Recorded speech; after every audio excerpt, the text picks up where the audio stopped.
سورۃ السبا کی آیت نمبر 46 الحمدللہ وکفی وسلام علی عبادہ الذین اصطفی خصوصا علی سید الرسل وخاتم الانبیاء وعلى آلہ واصحابہ الاتقیاء اما بعد فاعوذ باللہ من الشیطان الرجیم بسم اللہ الرحمن الرحیم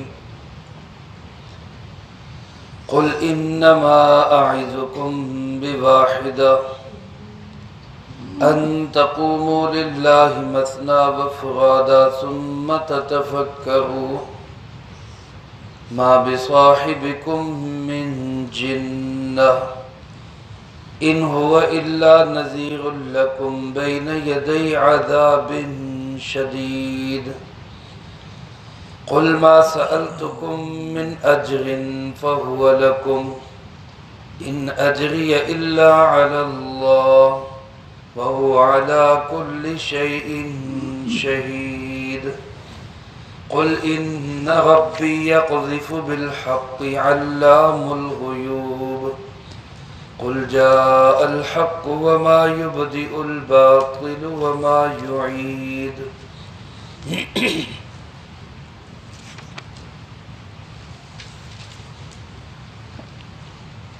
قل انما اعظكم بواحدہ اے پاک پیغمبر صلی اللہ علیہ وسلم آپ ان سے فرمائیے بلا شبہ میں تمہیں نصیحت کرتا ہوں ایک بات کی ان تقوموا للہ مثنی وفرادا کہ تم کھڑے ہو اللہ کے لیے دو دو ہو کر یا اکیلے اکیلے ثم تتفکروا پھر اس میں خوب غور و فکر کرو ما بصاحبکم من جنہ تمہارے ساتھی میں کوئی جنون نہیں ہے ان ہوا الا نذیر لکم کچھ نہیں وہ سوائے اس کے وہ ایک آگاہ کرنے والا ہے بین یدی عذاب شدید سامنے کے سخت عذاب کو قل ما سألتکم من اجر اے پاک پیغمبر صلی اللہ علیہ وسلم آپ فرما دیجئے میں نہیں سوال کرتا تم سے کسی معاوضے کا فہو لکم اگر میں کروں تو وہ تم ہی رکھ لو ان اجری الا علی اللہ میرا اجر تو اللہ کے ذمہ ہے وہو علی کل شیء شہید اور وہ ہر چیز پر گواہ ہے قل ان ربی یقذف بالحق آپ فرما دیجئے کہ میرا پروردگار حق کو پھینکتا ہے باطل پر علام الغیوب وہ سب کچھ جاننے والا غیب کو بھی جاننے والا قل جاء الحق اب فرما دیجئے کہ حق آ چکا وما یبدئ الباطل وما یعید اور باطل نہ پہلے کچھ پیدا کر سکا نہ واپس کسی کو لوٹا سکتا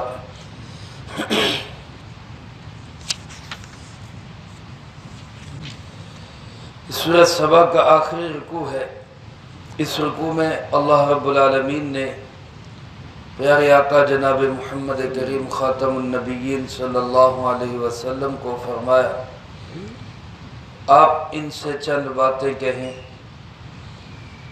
اسلام نے دعوت کا بڑا خوبصورت انداز رکھا ہے اس میں کوئی لڑائی جھگڑا نہیں کوئی ایک دوسرے کے ساتھ بدتمیزی نہیں ہے بےہودگی نہیں ہے دعوت ضرور دی ہے حق کی طرف بلایا ضرور ہے سچ اور توحید کو سب سے بلند ضرور رکھا ہے لیکن اس کے لیے انداز بہت خوبصورت شائستہ سنجیدگی والا اختیار کیا ہے یہاں بھی اللہ رب العالمین نے آپ علیہ الصلوۃ والسلام کے ذریعے ان لوگوں کو فرمایا اے پاک پیغمبر صلی اللہ علیہ وسلم آپ ان سے کہیں انما اعظکم بواحدہ، آؤ میں تمہیں ایک بات کی نصیحت کرتا ہوں، سارے جھگڑے چھوڑو، بحثیں چھوڑو، ساری کی ساری لڑائیاں چھوڑو، ہم اللہ کو ماننے والے، ایک اللہ کی طرف بلانے والے، تم بتوں کی عبادت کرنے والے، بتوں کی پوجا کرنے والے، ہم ایک نظام پہ یقین رکھنے والے جو اس اللہ کا بنایا ہوا جس نے سب کو بنایا، اور تم اپنے اپنے نظاموں پہ یقین رکھنے والے کہ نہیں جو ہمارا ذہن کہتا ہے ہم اس کے مطابق چلیں گے، ہم اللہ کی مرضی پہ اپنا تن من دھن سب کچھ لٹانے والے، اور تمہارا نعرہ ہے کہ میرا جسم میری مرضی۔ تو چھوڑو ان بحثوں کو، جھگڑوں کو، فضول باتوں کو، آؤ ایک بات کی وصیت کرتا ہوں، آؤ میں تمہیں ایک بات کی نصیحت کرتا ہوں، ان تقوموا للہ، تم سب اللہ کے لیے کھڑے ہو جاؤ۔ کھڑے ہو جاؤ کا مطلب یہ کہ اللہ کے لیے اپنے آپ کو تیار کرو، اور پھر اس کے بعد ثم تتفکروا، غور و فکر کرو۔ اور غور و فکر کبھی انسان کسی بات میں کرتا ہے اکیلے، رات کو بستر پہ لیٹا ہے، سکون کی جگہ پہ ہے، تنہائی میں ہے، وہ غور و فکر کرتا ہے کہ اس معاملے میں کیا کرنا چاہیے، اور کبھی غور و فکر کرتا ہے ساتھیوں کے ساتھ بیٹھ کر، مشورہ ہو جائے کہ یہ معاملہ ہے اس کے متعلق کیا کرنا چاہیے۔ تو ایک دعوت ہے میرا محبوب جناب محمد کریم صلی اللہ علیہ وسلم تمہیں دے رہا ہے کہ ایک اللہ سے سب کچھ ہونے کا یقین، اللہ کے حکم کے بغیر کسی سے کچھ نہ ہونے کا یقین۔ قولوا لا الہ الا اللہ تفلحوا، ایک دعوت یہ دے رہا ہے۔ ایک تمہارے دعوے ہے کہ نہیں جی لات بھی کرتا ہے، منات بھی کرتا ہے، عزا بھی کرتا ہے، اس سے بھی ہوتا ہے، اس سے بھی ہوتا ہے، تو تم اس بات پہ غور کرو، بیٹھ جاؤ ایک ایک ہو کے، سارے مل کے۔ کھڑے ہونے کا مطلب یہ کہ ایک مجلس قائم کرو، ایک اپنا ذہن بنا لو، پھر سب مل کے غور و فکر کرو، یا تنہائی میں الگ الگ غور و فکر کرو، اور اس بات پہ سوچو کہ بھئی کیا وجہ ہے کہ ایک شخص پورے زمانے سے ٹکر لے رہا ہے۔ سارا زمانہ کہہ رہا ہے کہ اللہ بتوں سے ہوتا ہے، لات سے ہوتا ہے، منات سے ہوتا ہے، اس بت کی پوجا کر رہے ہیں، کوئی اس بت کی پوجا کر رہے ہیں، اور 400 سال گزر گئے ان بتوں کے سامنے سجدہ ریز ہوتے ہوئے۔ اب ایک شخص اٹھ کے کھڑا ہوتا ہے، وہ سب کی نفی کرتا ہے، کہتا ہے لا الہ الا اللہ، کوئی نہیں ہے سوائے اللہ کا، کوئی نہیں ہے سوائے اللہ کا۔ تو ذرا سوچو تو صحیح کہ یہ آدمی، ایک آدمی پورے زمانے اور معاشرے سے کیوں ٹکر لے رہا ہے؟ اس کی دو ہی وجہ ہو سکتی ہیں، یا تو یہ آدمی پاگل ہے، یہ مجنون ہے، دیوانہ ہے، ساری دنیا ایک بات کہہ رہی ہے اور یہ اکیلا اپنی الگ ہی بات کر رہا ہے، اور دوسری بات یہ ہو سکتی ہے کہ یہ آدمی واقعی حق اور سچ پر ہے، اللہ کی طرف سے صحیح یقین پہ قائم ہے، اس لیے اس کو کسی کی پرواہ نہیں ہے کہ جو کوئی جو مرضی کہتا رہے، مجھے جو اللہ نے پیغام دیا میں نے تو وہ لے کے چلنا ہے۔ دو میں سے ایک ہی بات ہوگی۔ اب اس پہ غور کرو کہ یہ آدمی کیسا ہے، سوچو۔ جب سوچو گے، غور و فکر کرو گے، تمہارا ضمیر گواہی دے گا کہ ما بصاحبکم من جنہ، تمہارے یہ ساتھی حضرت محمد صلی اللہ علیہ وسلم، ان کو کوئی دیوانگی نہیں، کوئی پاگل پن نہیں ہے، کوئی جنون نہیں ہے، یہ مجنون نہیں ہے کہ سارے زمانے کے ساتھ ایسے ہی اٹھ کے خام خواہ ٹکر لے رہے۔ ما بصاحبکم، لفظ بھی اللہ پاک نے کیا ارشاد فرمایا؟ صاحب کا۔ صاحب کا معنی کیا ہوتا ہے؟ ساتھ رہنے والا، پاس رہنے والا۔ اب یہ تمہارے پاس 40 بہاریں گزار چکے، زندگی کے 40 سال انہوں نے تمہارے اندر گزارے، تم نے ان کا کردار دیکھا، تم نے ان کی گفتار دیکھی، تم نے ان کے اعمال دیکھے، تم لوگوں نے ان کی صداقت، امانت، دیانت کو پرکھا، تم نے ان کی شیریں زبان کو پرکھا، تم نے ان کے لہجے کی مٹھاس کو پرکھا، زندگی کی 40 بہاریں اس شخص نے تمہارے اندر گزاری ہے، تم نے اس کی دانش مندی، ہوش مندی، عقل مندی، سیانے پن کو دیکھا ہے۔ اب ایک شخص 40 سال کے بعد ایک بات کرتا ہے تو کیا تم یہ سمجھتے ہو کہ یہ 40 سال دیوانہ رہا ہے، پاگل رہا ہے؟ تو تمہارا ضمیر تمہیں گواہی دے گا کہ یہ جو تمہارے پاس اور ساتھ رہنے والا ہے یہ مجنون نہیں ہے، یہ دیوانہ نہیں ہے، یہ پاگل نہیں ہے کوئی، یہ عقل مند، ذہین ترین اور سمجھدار ترین انسان ہے۔ تو جب یہ بات نہیں ہے تو دوسری بات ہے پھر اس کو اللہ نے بھیجا ہے، اور اس لیے اس کو پرواہ نہیں کسی کی کہ کوئی کچھ کہتا رہے، مجھے تو جو پیغام اللہ نے دیا میں نے تو وہ پہنچانا ہے۔ اس لیے اس کو اس کا ڈر نہیں ہے کہ معاشرہ کیا کہے گا، اس کو اس کا خوف نہیں ہے کہ لوگ کیا کہیں گے، اس کو اس کی کوئی جو ہے ملامت کا پرواہ نہیں ہے کہ جناب سارا معاشرہ میرے مخالف ہو جائے گا، اس کو کوئی خوف اور خطرہ نہیں، کیونکہ یہ اللہ کی طرف سے حق پہ قائم ہے، سچ پہ قائم ہے۔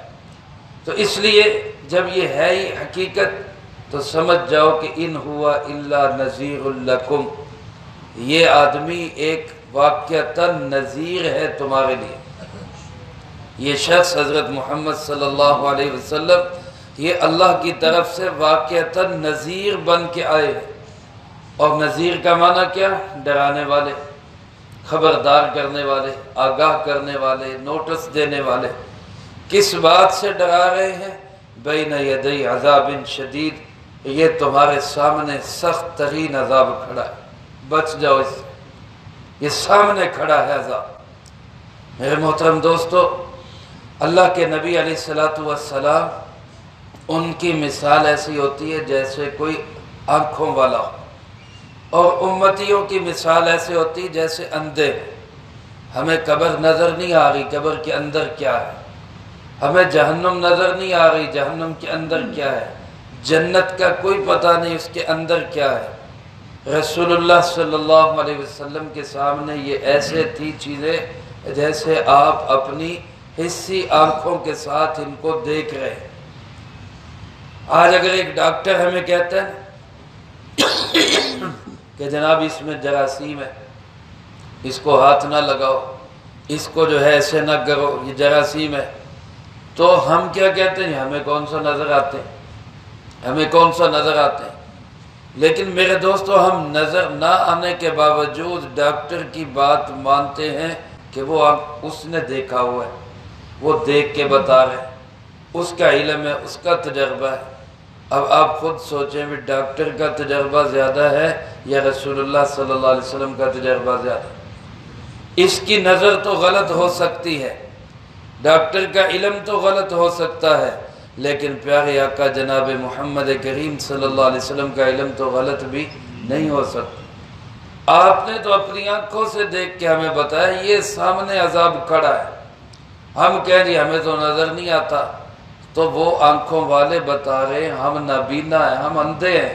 ہمارا کام یہ نہیں کہ ہم کہہ رہے ہمیں نظر آئے، ہمارا کام یہ ہے کہ جو اندھا ہوتا ہے وہ آنکھوں والے کا ہاتھ پکڑ کے چلتا رہتا ہے۔ اگر ہم کہیں جی ہمیں دکھاؤ تو ہمیں تو نہ نظر آئے گا تو نہ ہم سیدھے راستے پہ چل سکیں گے۔ ہمارا کام صرف یہ ہے کہ آنکھوں والے کا جناب محمد کریم صلی اللہ علیہ وسلم کا دامن تھام لیں اور آنکھیں بند کر کے ان کے پیچھے پیچھے چلتے رہیں، اسی میں نجات ہے، اسی میں عزت ہے۔ فرمایا کہ یہ صاحب تمہارے ساتھی یہ تمہارے سامنے آئے ہوئے عذاب سے تمہیں آگاہ کر رہے ہیں۔ اور فرمایا میرے محبوب آپ ان سے یہ کہیں کہ یہ جو میں تمہیں بے لوث دعوت دے رہا ہوں اس کا کوئی مقصد نہیں، کوئی لالچ نہیں، کوئی میں تم سے معاوضہ نہیں چاہتا۔ قل ما سألتکم من اجر، میں اس پہ تم سے کسی اجر کا سوال نہیں کرتا۔ اگر میں سوال کروں تم سے کوئی پیسے مانگوں، تم سے کوئی معاوضہ مانگوں، اپنی ذات کے لیے کچھ طلب کروں تو فہو لکم، وہ بھی تم ہی رکھ لینا، مجھے کوئی ضرورت نہیں، وہ تم رکھ لینا۔ میرا اجر تو ان اجری الا علی اللہ، میرا اجر و ثواب تو کس کے ذمے ہے؟ اللہ کے، میں نے اس سے لینا ہے، میں تم سے کسی کا سوال نہیں کرتا۔ میرے محترم دوستو، ایک اللہ کا نبی اتنا بڑا بے لوث اور خیر خواہ ہوتا ہے امت کا اور قوم کا، وہ ایک پائی کے سوال کا بھی روادار نہیں ہوتا۔ آپ صلی اللہ علیہ وسلم کی ساری زندگی اگر ہم دیکھیں تو آپ علیہ السلام نے اسی خودداری کے ساتھ گزاری، کسی سے اپنی ذات کے لیے آپ نے کچھ نہیں طلب کیا، کچھ نہیں مانگا۔ آج جہاں بے تکلفی ہے، دوستانہ ہے، وہاں ہدیہ قبول کیے ہیں، لیکن ہدیے لیے بھی ہیں، ہدیے دیے بھی۔ تہادو تحابو، آپ صلی اللہ علیہ وسلم کا ایک فرمان مبارک ہے، آپ نے ارشاد فرمایا ایک دوسرے کو ہدیہ تحفہ دیا کرو، اس سے محبت بڑھتی، اس سے محبت پیدا ہوتی۔ لیکن ایسے کہ خود سے سوال کیا ہو، طمع رکھی ہو، لالچ رکھی ہو، مانگا ہو کہ بھئی مجھے کچھ دو، اور بالخصوص دین کی دعوت پر رسول اللہ صلی اللہ علیہ وسلم نے کوئی معاوضہ مانگا ہو، اللہ کے محبوب صلی اللہ علیہ وسلم نے صاف اعلان کیا میرا اجر و معاوضہ کس کے ذمے ہے؟ اللہ کے۔ وَهُوَ عَلَى كُلِّ شَيْءٍ شَهِيدٌ، اور وہ اللہ ہر چیز پہ نگہبان، وہ میری بھی نگرانی کر رہے، تمہاری بھی نگرانی کر رہے۔ میں جو دعوت حق دے رہا ہوں، بے لوث دعوت دے رہا ہوں، تمہارا خیرخواہ بن کے تمہیں اللہ کی طرف بلا رہا ہوں۔ اور جیسے آپ صلی اللہ علیہ وسلم نے فرمایا انا آخذ بحجزکم عن النار، میں تمہارے دامن کے کپڑے پکڑ پکڑ کے تمہیں جہنم سے کھینچ رہا ہوں، واپس آ جاؤ، واپس آ جاؤ۔ تو میں جو تمہاری اتنی خیر خواہی کر رہا ہوں، میرا اللہ اس کو بھی دیکھ رہا ہے، اور تم جو میرے ساتھ رویہ اختیار کر رہے ہو، میرا اللہ اس کو بھی دیکھ رہا ہے۔ وَهُوَ عَلَى كُلِّ شَيْءٍ شَهِيدٌ، وہ ہر چیز پہ نگہبان، ہر چیز کو دیکھ رہا ہے۔ اور فرمایا میرے رب کا اصول اور دستور یہی ہے، آپ ان کو بتا دیں ان ربی یقذف بالحق، میرا رب حق کو ڈالتا ہے۔ قذف کا اصل معنی ہوتا ہے پھینکنا، کسی چیز کو دور سے پھینک کے مارنا۔ مقصد کیا ہے کہ باطل ہوتا ہے دنیا کے اندر، باطل پھیلا ہوا ہوتا ہے، حق جو ہے وہ ایک ہتھوڑے کی شکل میں آتا ہے۔ باطل ایک کمزور سی چیز ہے، ایک بودھی سی چیز ہے، اس کی حقیقت کوئی نہیں۔ حق کا مضبوط ہتھوڑا جب اس پہ لگتا ہے تو باطل ٹکڑے ٹکڑے ہو جاتا ہے۔ فرمایا کہ میرے رب کا یہ اصول ہے، جب باطل چھا جاتا ہے تو میرا رب حق والے کو کھڑا کر دیتا ہے۔ قل ان ربی یقذف بالحق، پھر میرا پروردگار کسی بھی حق والے کو وہ سامنے لے آتا ہے۔ یقذف کا معنی یوں کہہ لے، میرا رب حق کو سامنے لے آتا ہے۔ نمرود باطل کی شکل میں آیا تو حق ابراہیم کی شکل میں اس کے سامنے آ گئے۔ باطل کی شکل میں فرعون آیا تو موسیٰ علیہ السلام حق کی شکل میں اس کے سامنے آ گئے۔ اگر باطل ابو جہل ابو لہب کی شکل میں آیا تو محمد کریم صلی اللہ علیہ وسلم کی شکل میں حق اس کے سامنے کھڑا ہو گیا۔ اگر کبھی باطل یزید کی شکل میں آیا تو حضرت سیدنا حسین ابن علی رضی اللہ تعالیٰ عنہ حق کا علم اٹھا کے اس کے سامنے کھڑے ہو گئے۔ اور یہ میرے دوستو حق و باطل کا پیغام تب سے اب تک جاری ہے۔ میرے دوستو یہ حق اور باطل کا معرکہ بپا ہے اور یہ جاری و ساری ہے۔ آج بھی اگر باطل وہ چھانے کی کوشش کرتا ہے، اٹھنے کی کوشش کرتا ہے اور غالب آنے کی کوشش کرتا ہے تو اللہ پاک کسی نہ کسی حق والے کو اس کے سامنے کھڑا کر دیتے۔ اور فرمایا یہ حق جو ہے یہ لگتا ہے، جا کے زوردار انداز سے لگتا ہے، ہتھوڑے کی طرح لگتا ہے۔ حالانکہ فرمایا میرا رب علام الغیوب، وہ غیب کو بھی جاننے والا ہے، وہ باطل کے اٹھنے کو بھی جانتا ہے۔ وہ چاہے تو باطل کو اٹھنے ہی نہ دے کیونکہ وہ غیب جانتا ہے، لیکن پھر امتحان کیسے ہوگا، پھر یہ کیسے پتہ چلے گا حق والے کون ہیں اور باطل والے کون ہیں، پھر یہ کیسے نکھرے گی بات کہ کون رحمان کے ہیں اور کون شیطان کے ہیں۔ اللہ نے یہ نکھیڑا بھی تو کرنا ہے۔ یہ بات بھی تو دنیا کے سامنے نکھارنی ہے، یہ میرے ہیں، یہ شیطان کے ہیں۔ اللہ پاک اسی لیے حق کو باطل کا یہ مارکا جو ہے یہ دنیا کے اندر جاری ہے ساری۔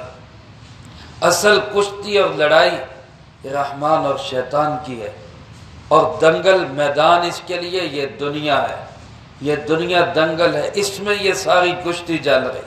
اب ہم سوچیں، ہم فیصلہ کریں، اپنا جائزہ لیں، ہم شیطانی قوتوں کا ساتھ دے رہے ہیں یا رحمانی قوتوں کا ساتھ دے رہے ہیں؟ رب تو یہ کام کرے گا، اس نے تو حق کو باطل کو سامنے لانا ہے۔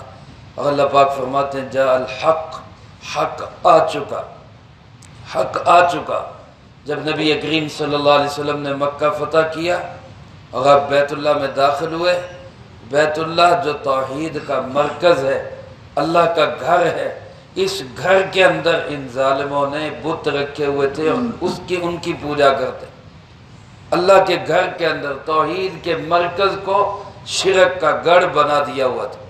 تو پیارے آقا جناب نبی کریم صلی اللہ علیہ وسلم نے ان بتوں کو اپنے ہاتھ سے پاش کیا، ٹکڑے ٹکڑے کیا، اور آپ کسی بت کی ناک میں لاٹھی گھسیڑتے اور فرماتے جاء الحق وزہق الباطل، حق آ چکا ہے، باطل مٹ چکا ہے، ان الباطل کان زہوقا، اور باطل تو ہے ہی مٹنے والا، یہ تو مٹ کے رہتا ہے۔ حق والے تھوڑی سی ہمت کریں، تھوڑا سا اپنا قوت کو دکھائیں، اللہ پہ بھروسہ کر کے سٹینڈ لے، باطل کا تو کام ہی مٹنا ہے، یہ تو ٹھہر ہی نہیں سکتا حق کے سامنے۔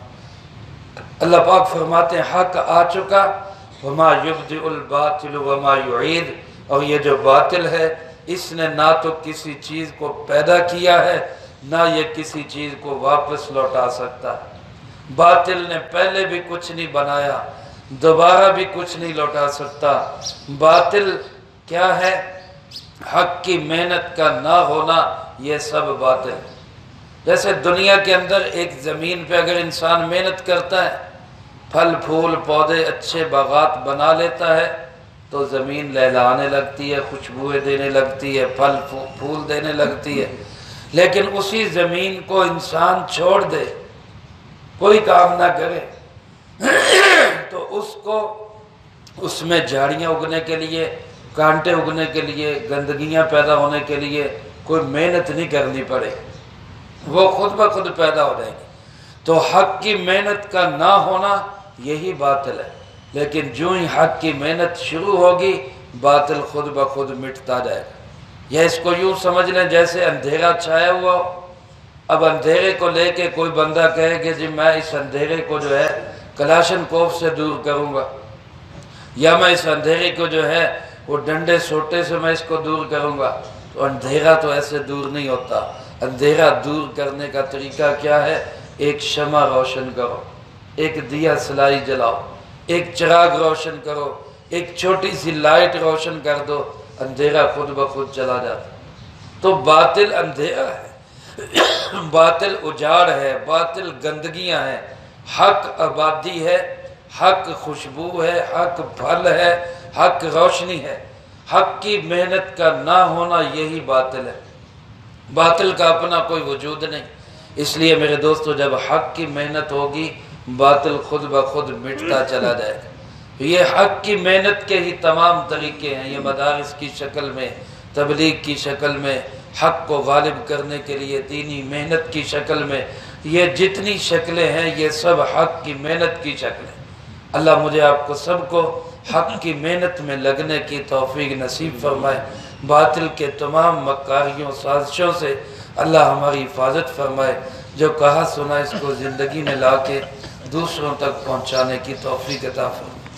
اللہم انت السلام و منک السلام، تبارک ربنا و تعالیت یا ذی الجلال والاکرام۔ اللہم اعنا علی ذکرک و شکرک و حسن عبادتک، اللہم احسن عاقبتنا فی الامور کلیہا واجرنا من خزی الدنیا وعذاب الآخرہ۔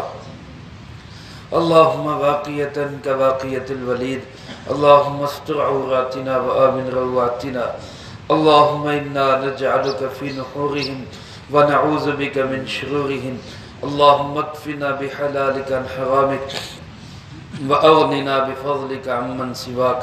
اللهم اكفنا كل مهم من حيث شئت ومن أين شئت. رب اغفر وارحم وأنت خير الراحمين. رب ارحمهما كما ربياني صغيرا. اللهم اجعل حبك أحب الأشياء